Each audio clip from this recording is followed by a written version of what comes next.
What's up, guys? Welcome to TNT Sports Talk. Today is Thursday, April 18th. As always, we're presented by D's Home Cuts. As always, I'm your host, Travis Karcheski. Truman's back today. How's it going, guys? Happy Easter. Yeah, so we got a couple of days off from Ashland University for Easter break. We got Thursday, Friday, and Monday off. Truman will be here Monday too, or I guess Tuesday show. We're going to do our full mock draft show. If you remember last year, we did our mock draft the day of the draft, which, wasn't very smart because, by the time everybody listened to it, it was kind of over. The draft was over. But it's just going to be us two. On Tuesday, we're going to give our mock draft, and we'll go through that pick by pick, just the first round. Yeah, I like that. I will be back for that one as well. That's mock drafts are always kind of one of my favorite things to do because, you're probably not going to get much right at all. It's kind of like the bracket. But, it's just fun, and, it's fun just guy stuff. Yeah, it's just fun to hold that draft night and kind of see where your picks are laying. Yeah, and so a quick reminder on that, if you do want to join our mock draft pool, you can send us a DM on TNT Sports Talk 12. So basically what the mock draft pool is you're going to send in a first-round mock draft, pick by pick, and $5 to enter the pool. And whoever has the best mock draft wins all of the money in the pool. We have about 13, 14 guys in it right now, so about 65. So I can't do math. Like $70 pot right now, which is not great, but $70, and it's something make draft night a little bit more fun, especially for you Browns fans who don't have anything going on the first day of the NFL draft. So send us a DM if you want. The scoring is 1 point for correct picks, obviously, and then 1 point for correct trades. So let's say this is going to get confusing. Let's say we put the Broncos. Let's say the Broncos trade up with the Cardinals for the number 1 pick, and they take Nick Bosa. Let's say on your mock draft you had. They would never do that though. But. Yeah, let's say in the mock draft you had the Broncos actually trading up for the number 1 pick, but they take Kyler Murray. And then you would get 1 point for that because you guessed the Broncos moved up. But if you also guess that the Broncos took Nick Bosa, and they actually did take Nick Bosa, you get 2 points. So you get 2 points, 1 point for the correct team, 1 point for the correct trade. Trades make it confusing, but it's going to be fun, so make sure you check it out. Got a nice little tiebreaker, too. If there's a tie, we'll do the first 10 picks of the second round, and we'll go back and forth on that. So that's that. But always, football never sleeps. Last night was the schedule release for the NFL. Usually, one of the biggest things of the offseason, which is insane because no other league, no other sport does the schedule release get this much hype than the NFL. It just shows us football is king. So we'll talk about some of the key games that were released yesterday. Schedule release is always kind of stupid because they do a big show on NFL Network at, I think it's 8 p.m. to release the schedule. But by the time we reach that point, every schedule has been leaked already. So it's kind of pointless, and they kind of just hold your suspension even though you could get your pick right away. So I'm going to turn it over to Truman here. He's going to give you some of those key games to look out for. So obviously Thursday night, opening it up, obviously we're both pretty jacked up about this one. I think I'm going to be pretty lit up for this game. Packers at Bears Thursday night.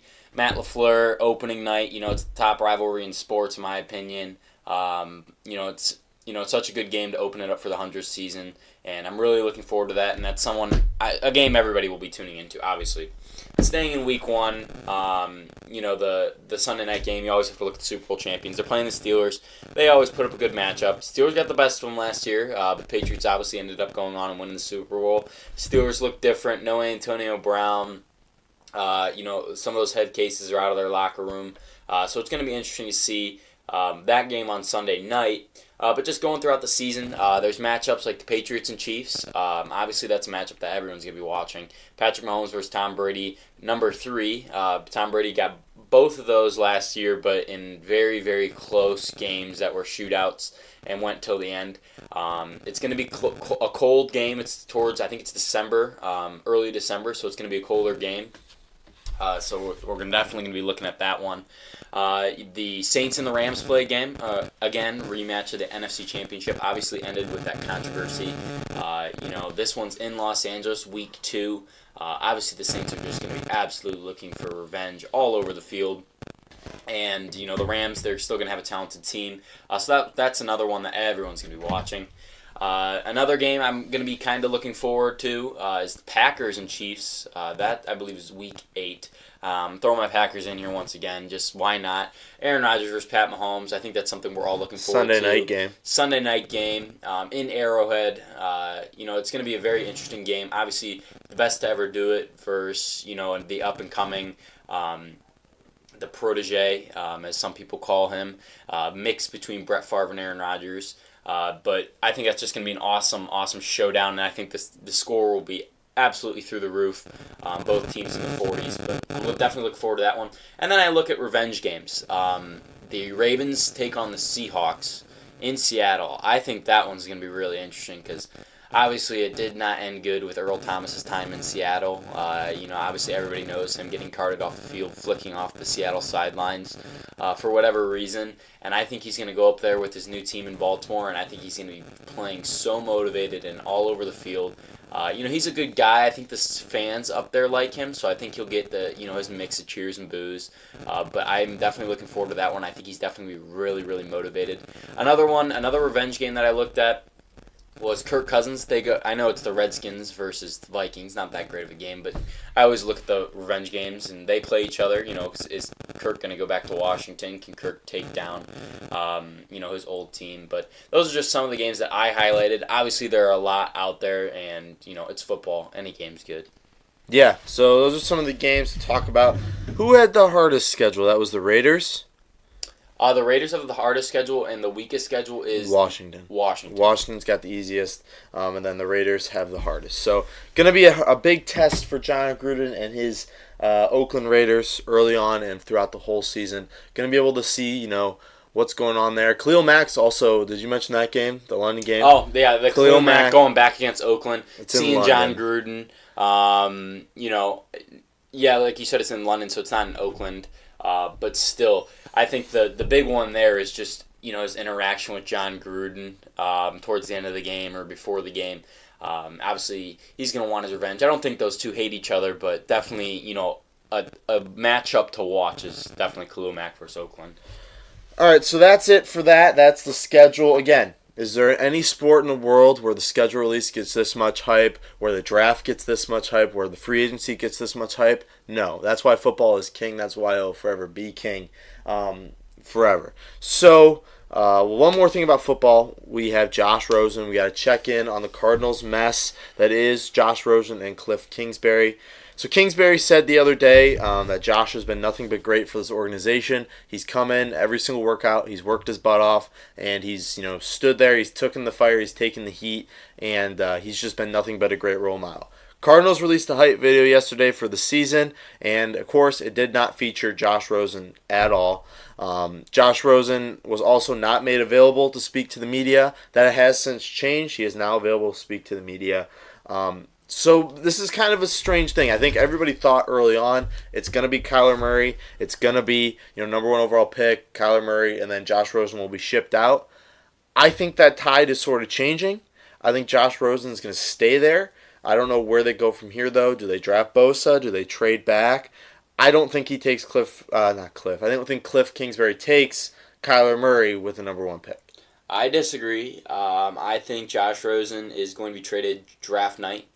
I think it's going to lead up to that. I just think, I've been saying on the show, when I've been on, that, when we've talked about it, I think that Kyler Murray fits Cliff Kingsbury's system better than any quarterback really could. And I think he's going to go there, he's going to get his guy, he's going to get his chance. Steve Wilkes last year, when he got his 1 year in Arizona, took his guy, he wanted his chance in Josh Rosen. Steve Wilkes is out. So they obviously do not care, and they want everything that Steve Wilkes did. They don't care if it's out. So if Cliff's got his guy, and if that guy is Kyler Murray, I see no reason why the Cardinals won't select him with the number 1 overall pick. Josh Rosen's going to get plenty of looks at. I think when you talk about teams, I think you think Washington, probably the top option in my opinion. Then teams like New York and even New England would be in there. But I think the Cardinals, I think that's a draft night trade. And I think the Cardinals would love, and I think they've already made up their mind. I think they're going to be selecting Kyle Murray. I disagree with that because I think you say Cliff Kingsbury's offense is mostly fit around Kyler Murray. It's perfect for him. Kingsbury has worked with pocket passers before. He worked with Pat Mahomes at Texas Tech. He helped Pat Mahomes become what he is. He can work with pocket passers. He's a good quarterback's coach. Josh Rosen, I think you've already labeled him a bust, which is completely stupid. Yeah, I stand by that too. But answer me this. If you were a quarterback, would you succeed in a system with the Cardinals where your best weapon is 48-year-old Larry Fitzgerald? Would you succeed in an offense where you have quite possibly the worst offensive line in football last year, where NFL analysts who have been watching football for 40 years have said that was probably the worst offensive line I have ever seen in my entire career of watching football? Okay, so would you be able to thrive in a system where your head coach is fired, where your offensive coordinator was fired, and now the new offensive coordinator Byron Leftwich, who has never called plays before, is now being forced into the play calling role, and now he has to play call? Does that make it easy on a young quarterback? No. You have no running game. You have no weapons around running you. game. He's got David Johnson had a terrible year last year. He's got a Hall of Fame wide receiver. He's got one of the better young receivers in the league, Christian Kirk. And David Johnson. Christian Kirk was a rookie last year who came in. He was like a second and third round pick. Yeah, and he played really good last year. He wasn't amazing. He wasn't fantastic. Larry Fitzgerald's extremely old, extremely past his prime. He's a Hall of Fame wide receiver. He's past his prime, though. He's a Hall of Fame wide receiver. So is Brandon Marshall. Would you go out there and sign Brandon Marshall? I think Larry Fitzgerald's played very well.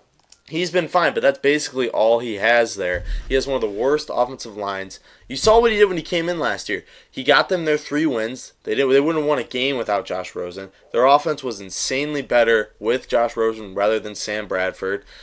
I don't think the Cardinals should give up on him this easily. I've stood by this. I think the Cardinal system was a very, very difficult system to succeed in as a young quarterback.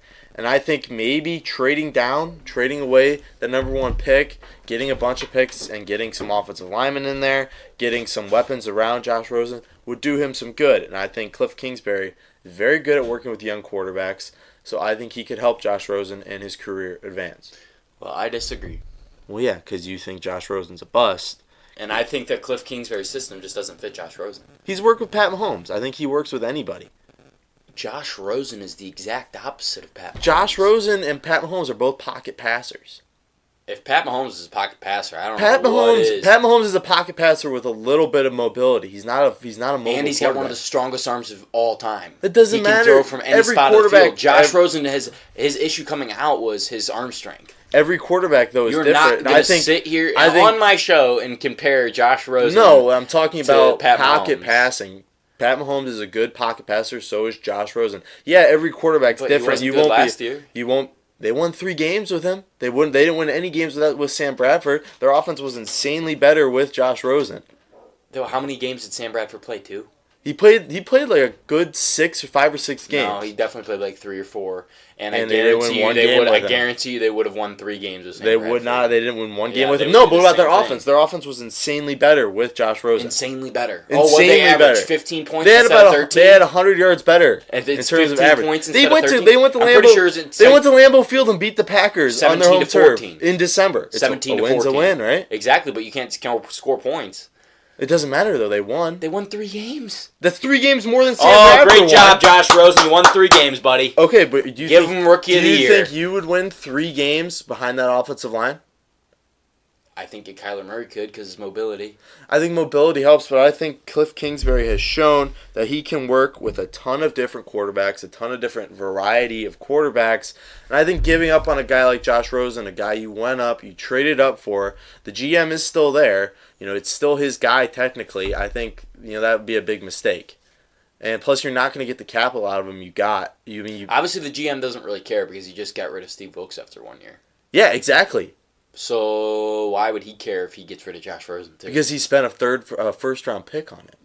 He traded, but he's going to get a first-round pick, and you're not going to get a first-round pick for Josh Rosen. Pick. You're going to get a third-round pick. That's what they were offering. I've heard second-round. I've heard third-round picks all up and down the board every time I've heard about Josh Rosen. I don't think you have. you're just throwing away capital if you trade Josh Rosen, I think. To take Kyler Murray, who isn't a sure thing, isn't going to be perfect, I don't understand. I think you're better off building around Josh Rosen. Plus, Kyler Murray comes into a system that's not much better than the system Josh Rosen faced this year. That offensive line won't be better. The weapons around him won't be much better. You're telling me they're better equipped to win with Josh Rosen, but you'd rather have a backfield of Kyler Murray, David Johnson. Okay, well, David Johnson isn't that good. Okay, well, I disagree. He's not. He was. You keep talking bad about the Cardinals' offensive line, but you're just gonna say David Johnson is shit. Well, David Johnson was injured. Like he had a great year, then he got hurt, and he had a bad year. I think he's on it. Because I think any running back would have a rough time against that. And I think any quarterback would have a tough time, but not an offensive line. I think when you have a mobile quarterback, it helps, but it doesn't fix it. Plus, he's short. He's not going to be able to withstand the hits that are coming from that division. Josh Rosen's going to be able to withstand all those hits? Josh Rosen is going to be able to stand in the pocket. Josh Rosen's number one concern out of college was his durability. Which is why I think it's a better decision to move back, take a couple picks in the first round, and draft offensive linemen. This draft is filled with some pretty good offensive linemen. Build that offensive line up, and then go in the second, third round, draft some weapons to put around Josh Rosen. And I think you'll see a lot better, a lot more improvement from Josh Rosen now that he has the stability.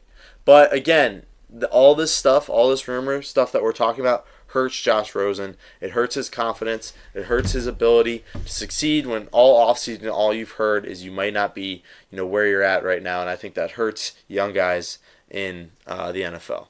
So that's my thought process behind that. We'll see what happens, though. Definitely going to be an exciting couple of weeks here coming up to the draft.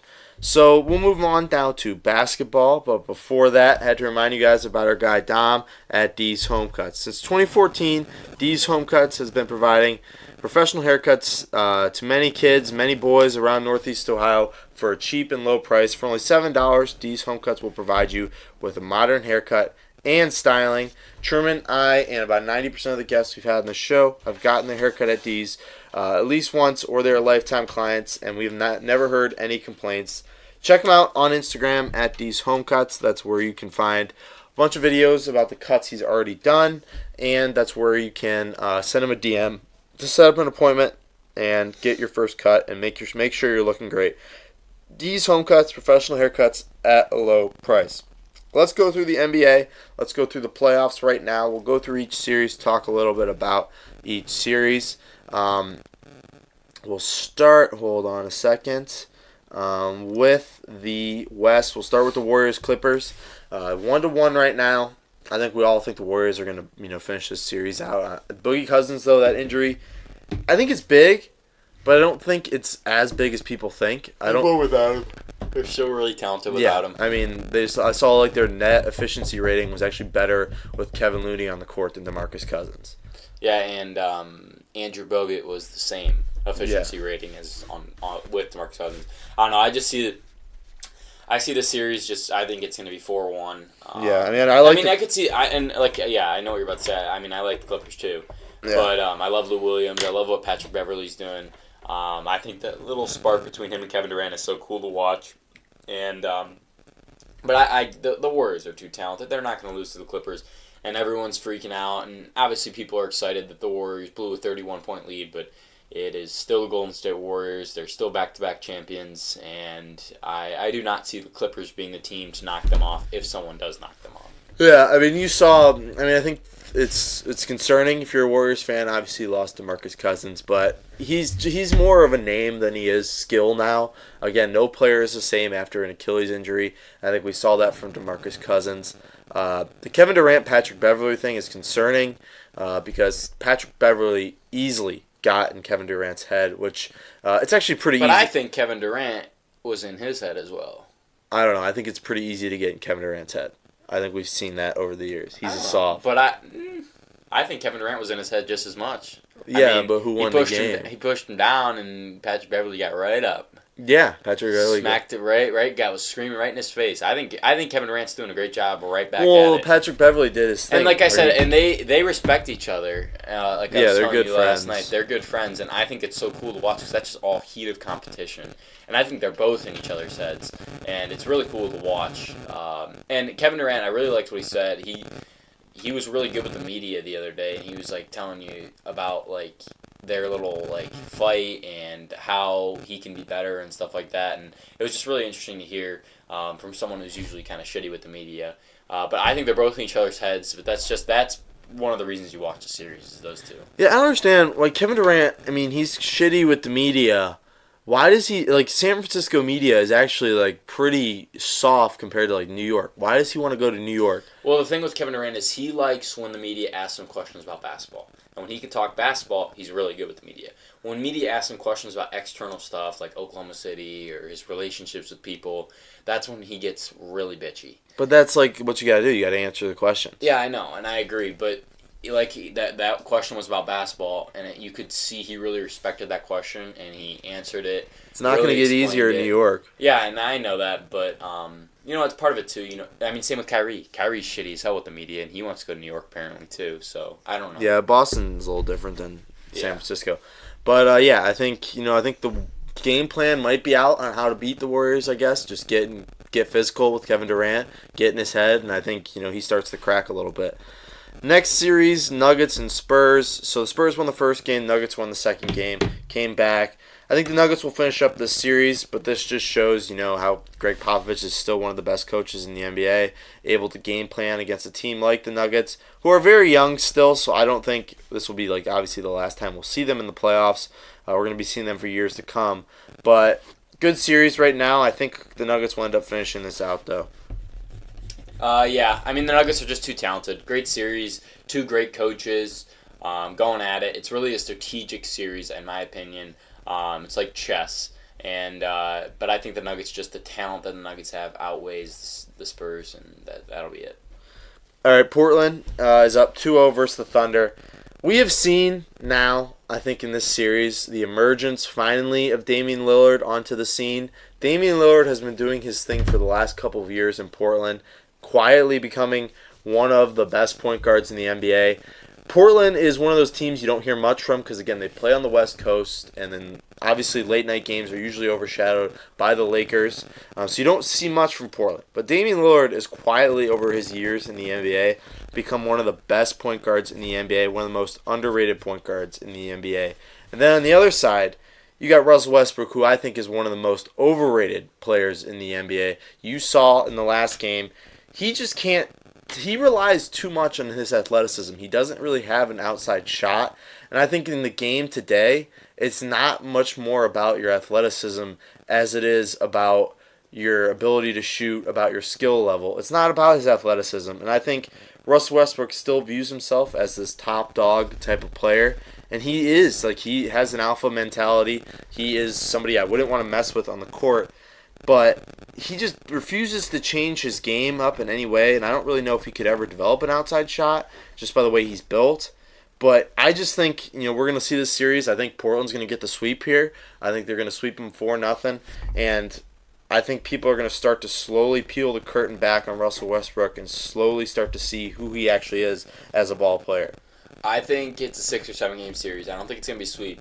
But I do agree with you. I do think Portland's a really good team, and I think Damian Lillard is. I think he's a top 10 player in the league. Yeah. I think he's fantastic. I think he's awesome. I think he's an amazing leader, and I think it's about time he gets Portland to that next level. And I think, like you said, I agree completely on the Russell Westbrook thing. Just the Thunder, you see it every year with them. And, it's kind of concerning because, maybe you should just let Paul George take over now at this point. That's what I'd do. But because, really Russell Westbrook's still trying to be that star, that number one guy, and maybe Paul George really is that now. And maybe that's what they need to look at over the next part of the series. But I do think Portland's going to win this game, or win this series, and I think they are a definite threat in the West because I think Damian Lillard is one of the best players in the league. All right, last series there, Houston versus Jazz. I think Houston will end up sweeping this. Jazz just aren't equipped to beat Houston. Yeah, Houston's just too good. I can argue all day about the MVP thing, but at the end of the day, James Harden is still a very good player, and he's the best player overall in the series. So I think Houston's just too good. Jazz are very good, and they're going to be a good team for upcoming years. But this year, it's just Houston. All right, we'll go to the East now. We'll start with the Bucks. It's 2-0 right now in the series. Without Blake Griffin, the Pistons wouldn't even be a playoff team right now. So I think the Bucks will easily sweep this series. They didn't even put it on primetime TV last night because I think everybody expects that. Yeah, I mean, I'm not going to sit here and brag. They're 14 wins away, but I'm not going to sit here and brag. They are beating the Pistons without Blake Griffin. But at the same time, it's very, very important for me to get this first series. They haven't not won a series since 2001. So obviously this is really important as a Buck fan. But being up 2-0, Giannis is the MVP. They got the star power. The Pistons are just not a good team, especially without Blake Griffin. So I think the Bucks definitely sweep this series, and I'm looking forward to it. Raptors and Magic, 1-1 right now. Magic got that first game. Now it goes back to Orlando, which is going to be pretty cool because they haven't had a playoff game there in a long time. So we'll see what kind of energy the Magic fans bring. But other than that, I think Toronto ends up winning this series. I don't think the Magic really give them that much fits now. I think they sort of woke up in the second game. Kyle Lowry sort of woke up from his playoff slumber he's been in the last couple of years. Not really woke up, but he kind of played good. He opened his eyes a little bit and got moving around a little bit. So we'll see what happens with him. I don't know what happens to him in the playoffs. He just gets the yips every time he learns it's the playoff time. But yeah, I think they'll finish this series out, and I think they'll 5 or 6 games. Yeah, I'd agree. 5 or 6 games. I really like the Magic. Really hope they'd beat the Raptors, but I don't think they do. But I think the Magic are going to be a good team for years to come. But 5 or 6 games, I'd say. All right, next series, 76ers versus Nets, 1-1 right now. I love the Nets. I think the Nets are going to be another team we're going to see here for years to come. D'Angelo Russell's emergence has been absolutely spectacular to watch this season as an Ohio State fan. Seeing that guy play like the way we know he could has been amazing. 76ers, it's been rough the last couple of weeks here. I think this team is not built the right way, people think. I think having a guy like Ben Simmons running your point guard is, again, like Russell Westbrook. He has no outside shot. I think he is amazing in transition, one of the best transition players in the NBA. But other than that, once you get him, sort of locked up there on offense, he can't do much. I think he's, again, one of the most overrated players in the NBA. I think the 76ers would be smart to get rid of him, to trade him, get a boatload of picks and players, and sort of build their team around that. I think Jimmy Butler is also extremely difficult to play with. I don't think building around him was a smart decision. So I think this team is just built the wrong way. I think they'll get past the Nets based on talent alone, but I just don't think they'll end up going that far in the playoffs. I mean, the whole trading thing, I don't know about that. I think Ben Simmons is still a really good player. But he can't shoot. Yeah, I mean, you need to shoot. He needs to have that cold-blooded in him if he wants to be a leader, and he doesn't have that yet. I hate the Sixers as much as I'd love to see them lose and just completely be eliminated and evaporated off the face of this earth. That'd be great, but I still think they'll beat the Nets in probably about 6. The Nets are a really young, talented team, and I think they're going to be good. Like I said with the Magic, they're going to be good for years to come. I love Russell, and I love what they're doing over there. And they have the chance to get some free agents this summer as well. But this is just not the year for them. And like you said, talent alone, I think will get the Sixers to the next round. But I don't think the Sixers are as good as people said. Next series, Celtics and Pacers. Celtics have come out of nowhere.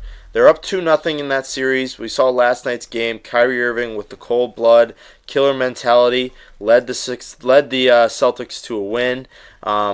He's going off. He had a great first game. The offense isn't great right now without Marcus Smart. They kind of lost that bulldog mentality that they had with him.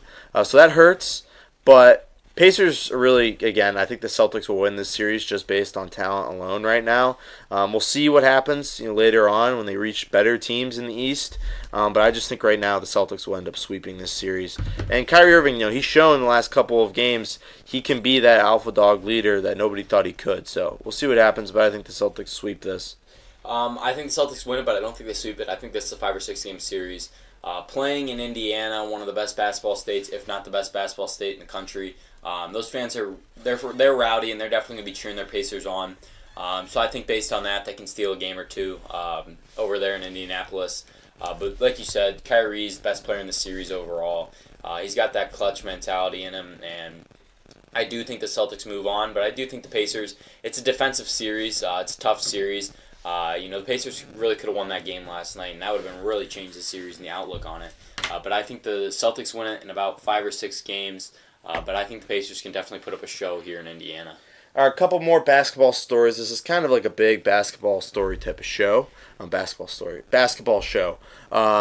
We got the Lakers coaching search right now. They've started an interview. They interviewed Monty Williams yesterday, I believe. And what I've heard from my sources basically is it's basically down to 2 people, Monty Williams and Ty Lue. Right now, Monty Williams is their number 1 guy. That's the guy they want because I guess Jeannie Buss has said she doesn't want the Lakers organization to be a LeBron-led organization in the media. They don't want it to be viewed that way. So they think getting a guy like Monty Williams, a well-respected coaching candidate around the league, peeling him away from the 76ers would be the number 1 move. But what Monty Williams wants is he wants to finish out the playoffs with the 76ers. Because basically what I've heard is if the 76ers don't make it past the first or second round, they're going to get rid of their coach, Brent Brown, and they're going to hire Monty Williams. And he would rather obviously have a job coaching the 76ers than coaching the Lakers. So we'll see what happens, but if that happens and he does get hired by the 76ers, Ty Lue's going to be their guy. So it's basically right now they're in limbo waiting for the playoffs to end.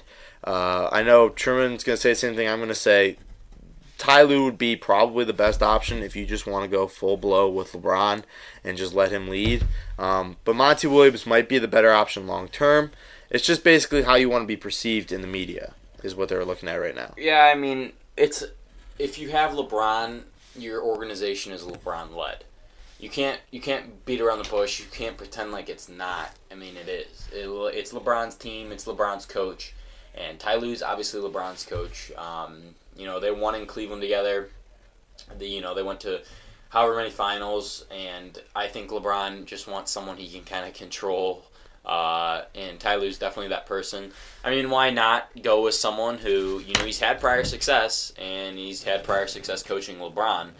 So why not go with that guy? But obviously Monty Williams would be a good option as well. But you can't stray away from not wanting to be a LeBron-led organization if you have LeBron. And I think the Lakers have to realize that. Yeah, so we'll see what happens. Like always, we'll see what happens. Monty Williams is I think that's a good candidate. It's a good, respected candidate. I've seen the Cavs have been interviewing some Spurs assistants right now.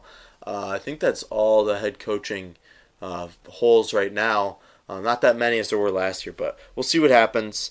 Last basketball story. So Zion Williamson is the biggest thing coming out since we can't even remember the last couple of years. One of the most hyped up college players the last couple of years. People have been trying to nitpick his game, but it's sort of hard. Really, the only thing they can go to is his shot. He doesn't have an outside shot. Basically, an Eastern Conference All-Star said when asked about Zion, he said he's going to be good, but he has to develop a shot or he's going to be out of the league pretty quickly. He can't just rely on his athleticism, on his own. And he needs to develop a shot, which I think is no shock to anybody. I think if Zion doesn't develop a three-point shot, he'll end up being like a Russell Westbrook type of player who we've seen. Again, I'm going to go back to this. In today's NBA, you cannot rely on athleticism alone to carry you into the NBA. Guys like Steph Curry, James Harden aren't the most athletic freaks in the world. They just have amazing shot selection, and they are just absolutely wet from the three-point line. And Zion isn't that. Zion's athletic, and athleticism will carry you as far as it's carried him, his athleticism especially. But once he gets to the NBA, he's going to realize that every single player on the court is as athletic, if not more, than Zion. And he's going to find it difficult in the NBA later on in his career when he tries to get to those big moments like the championship. Yeah, I mean, I disagree with everyone being as athletic as him. I think he's a different creature. I think he, walks a different plane. I think he's just extremely good, and he's extremely athletic. Obviously, yeah, I mean, why not? That's something he should definitely work on because he doesn't have that much else to work on. I mean, he's really athletic. He's got all the tools, all the intangibles to be a star in this league. Except a shot. And I think, but you see, Giannis still needs to develop a shot, and he's going to be the MVP of this league. No, he's not. Harden is. So obviously Giannis has done his work with not having that great of a shot. But Zion's also not 100 feet tall. Yeah, but I think Zion's an athletic freak. Yeah, but I think like Russell Westbrook is as athletic as Zion. We say Russell Westbrook's overrated, but at the same time, he's still very, very good. Yeah, but that's what I said. Like, I think early on in his career, most of his career, regular season type of thing, he'll be good, and I think he'll be like an all-star, possible MVP candidate. But once you get to those big moments like the playoffs, it becomes very difficult to win based on your athleticism alone. Yeah, but there's no reason to not draft Zion. Yeah, I don't know. I'm just saying he just needs to develop a shot. Yeah, I think there's you look Ben Simmons. Yeah, but there's definitely concern there. But you're really, really, really digging deep. I would pick him with if Zion, pick. Because he's just a different breed. Yeah, so we'll see what happens. Well, I guess we won't see what happens. He's going to be the number one pick in the draft. Baseball. We're going to go through baseball a little bit here. We'll go through the standings. Not some crazy storylines. I guess Tim Anderson yesterday absolutely staring down the Kansas City Royals catcher Martin Maldonado after his home run. Then he threw his bat. Obviously, that pissed off the pitcher. And the pitcher decided to go ahead and throw at him the next at-bat, and they were both kicked out. I love Tim Anderson. I think Tim Anderson is one of the most underrated players in baseball because he just brings this cockiness and this swagger, and I would love to have him on my team. If I were able to get him, I'd go out and get him because I just think he brings this swagger and confidence that no other player brings. But baseball, bat flips and stuff like that makes baseball fun. I see no problem with what he did yesterday. Yeah, I love what he said after the game. Was like, yeah, the fans pay good money to see a show, so I'm going to give him a show. I just think he's a fantastic player. Obviously, there's a respect that he needs to follow, but that was really, really cool. And, really kind of makes you want to run through a wall. It was just really cool to see, and, obviously, but you can't be pissed at the Royals. They're obviously going to be pissed right back at him, and you knew he was going to get thrown at. I would have thrown at him, too. But definitely it was a cool thing to see. I love when that happens in baseball, when the bench is clear. And I love Ned Yost, former Brewer, but, the Royals manager. I loved how he defended his team and said, because him and the White Sox manager got into it pretty good. And he's like, yeah, I just wanted to control my guys. And he started calling my guys out, and nobody's going to call my guys out. So I liked hearing that he was going to defend his team like that. And it was just a really kind of a cool thing. I love fights. I know baseball, the commissioner and all that, I'm sure they don't like it, but definitely was really cool to see, and that bat flip was pretty sweet. Yeah, bat flips are one of the funnest things in sports right now. Go to the standings. We'll just go through the upper who's leading right now and maybe some notable ones. We'll start with the AL East, the Rays. That's probably one of the biggest shocks in baseball this year. They're 14-4. Meanwhile, the Red Sox are 5th place, 6-13. The Red Sox bullpen is absolute garbage right now. They got killed by the Yankees yesterday, I think. What I saw, they got absolutely annihilated, I believe. No, it's 5-3, but still, you don't want to lose those type of games to your rivals. But the Rays have been a complete shock so far this season, and they just keep winning and keep moving on. I love it. I love it. I love the Rays. I think that small market's cool. They don't have much of a fan base. That's what Brian said, that the Rays and the Indians are the two best, well-managed small market teams in the league. Right. Agree with that? No. But Brian said. Brian's our baseball expert. Yeah, I don't know what he got, where his numbers are on that one. But I'll have to talk to him about that one. But I really like the Rays. But I think we all love to see the Red Sox in the back order of that division just to start the year. I know they'll probably pick it up and be fine, but it's kind of cool to see the Red Sox. I know, they lost a lot of pieces in that bullpen. Yeah, I know. The Red Sox are definitely faltering a little bit. But the Rays are definitely one of the cooler teams to watch this year, and I hope they keep it up. All right, we'll go to the AL Central. The Indians are winning that series. That's division right now with 11-7 record after a sweep of the red-hot Mariners. Broke that record that they had there. with 20 straight games with a home run to open the season. They broke that yesterday. My guy Cookie Carrasco on the mound, absolutely tossing straight heat. Nothing really else going on in that division. The closest to the Indians are the Twins at 9-6. White Sox actually started kind of slow. I thought they'd be a little bit better. They're 6-10 or 7-10 right now. But we'll see what happens. I mean, I think we're still waiting on some of the younger guys to sort of come through. Eloy Jimenez, they paid that big-ass contract, has sort of been ass this season. And that's concerning if you're a White Sox fan because you gave this guy a huge contract. And he really never even played in the MLB before. So we'll see what happens. But I think, obviously, the Indians will win this division because they're the best team in the league. It's definitely one of the easiest division in baseball. And we're getting Lindor back Friday, so. Easiest division in baseball by far. Far. I think you throw a group of no arm people, no legs, nothing, they would win that division. But, yeah, Indians will probably win it because, like I said, it's the easiest division in baseball. All right, we'll ignore that. We'll move on to the AL West. Houston's winning that division. They're 12-6 right now. Mariners have been actually one of the biggest surprises this year. Everybody thought they'd be sort of a rebuilding type of team, but some of these guys, some of these smaller, name guys have actually been coming through for them a lot, and they're in second place right now. They started the season absolutely hot. They've lost six straight, so they've obviously cooled down a lot. But Tim Beckham has been a star for them. Edwin's hit a lot of home runs. That Daniel Vogelbach for them, who they got, I think from the Cubs maybe. He's been a really good player for them. Mitch Hanger, Jay Bruce, all these guys have been playing pretty well for him. Yeah, definitely. The Astros are far and away probably one of the best team in the league. I think most people can agree so far. They're just hot. I forget how many games in a row they won. Yeah, they have a couple. I can't remember. But so the Astros are just really talented. But yeah, I pull for the Mariners. They have the longest streak without playoffs in baseball. So obviously for that fan base and for the team, as much as I really don't like the Seattle fan base, I'm definitely pulling for the Mariners. All right, we'll go to the NL with the NL East. The Phillies, 11-6 right now. This is one of the tightest divisions in baseball. We got the Phillies leading that division with 11-6 record. But the Mets are right there. Phillies had a big offseason, and they're sort of putting it all together now onto the field, which is a good sign if you're a Phillies fan. Yeah, it basically could be any of those teams except the Marlins at this point. I like the Braves a lot. I think they could pick it up. But Phillies, they have the star power.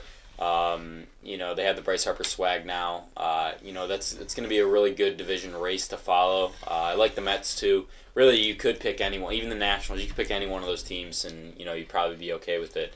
But right now, the Phillies, they have one of the hottest starts, and like I said, they have that star power. We'll go to the NL Central. The Brewers are leading that with a 12-7 record. Pirates are right there, 10-6. Cubs have been, I think, one of the biggest disappointments this season. Brian warned us about this, though. He said, this team's not spending in the offseason, which they should have done, because it looks like everybody in that division spent except the Cubs, which is surprising, because if you're competing, you got to keep spending. And we've seen the downfall of the Cubs so far this season. Yeah, obviously I love it. The Brewers, with another pretty good start. They faltered over. They had a really, really good start, good series against the Cardinals to open up the season, and they're dominating the Cardinals, which I'm loving. But they faltered a little bit. The pitching really, really scares me. But the offense is just amazing. Christian Yelich is just amazing. But to talk about the Cubs, yeah, they're obviously disappointing. You want more out of the Cubs, and I hate the Cubs. I hate the Cubs too. Obviously, I want them to lose every single game possible. But if you're a Cubs fan, you expect more than what they're doing right now. And I haven't seen Brian in a couple weeks, so I'm definitely going to get on him for that. But are you just going to avoid the Reds being 5-12 that you picked them to win the division? Well, your problem is you don't understand that it's a marathon, not a sprint, and it's a whole long season. I think that's going to be the coolest take on TNT of all time. You picking the Reds to win the division? We'll see about that. All right, but like I said, I expected. Brian picked Robinson Cano to win the MVP. Oh boy. Yeah, so Oh boy. next division, last division, Dodgers with the NL West. Dodgers are leading that division with a 12-8 record. Getting Kershaw back is big. I don't think he's the same player as he has been in the past, but still, he's a big name arm, and he does still have a little bit of weight behind his name, so he carries a little bit of fear. Padres, again, spent big in the offseason. They're getting their prospects sort of up onto the board now into the majors, which is huge. Tatis has been a great player for them. One of my favorite pitchers in the MLB, Chris Paddock, has been starting the last couple of games, and he's been doing really well in his short major league career. But yeah, I think the Padres, they spent a lot this offseason. I think the Phillies spent a lot, and you're seeing, it's actually sort of working, which is surprising because usually when you spend big contracts, it seems like they always fall. But it's actually working now for teams like the Padres. So we'll see what happens. Yeah, I mean, I'd like to see the Padres go with the Dodgers head-to-toe, head-to-head all division, or all season long in that division. Dodgers, like I said with the Phillies, they have the star power. They have the Kershaw. So it will be interesting to see. They're weathered. They've been there before. They've had multiple division championships. But seeing a young team like the Padres pull that out will be really, really fun to watch. All right, so that's it for baseball, and that's it for our show today. We want to thank you to our sponsors, D's Home Cuts and not A's Lawn Service. We also would like you to go on to iTunes, Spotify, and YouTube. Leave us a 5-star rating and subscribe to wherever you are listening. And with that, follow us also on Twitter at TNT Sports Talk 12. Send us a DM. DMs are always open. Questions, comments, concerns, stuff you like, stuff you didn't like. Always send us a DM. We are always there to open it. And if you want to be a guest on the show, go ahead and send us a DM, and we'll get you a time to come on in and give us your sports take. Summer is approaching us, and it's approaching us fast, so we will be getting a lot more guests, a lot more different stuff going on the podcast once summer gets here because everybody gets home from college. Me and Truman, we got about 2 more weeks left of school, which is crazy. So once we get that done, Truman should be on the show pretty much from then on forever because we'll be living together next year. But we'll see what happens with that, though. And that's it, for our show today. We want to thank you for listening and tune in on Tuesday for our mock draft. Thanks, guys. Hell yeah, go Packers.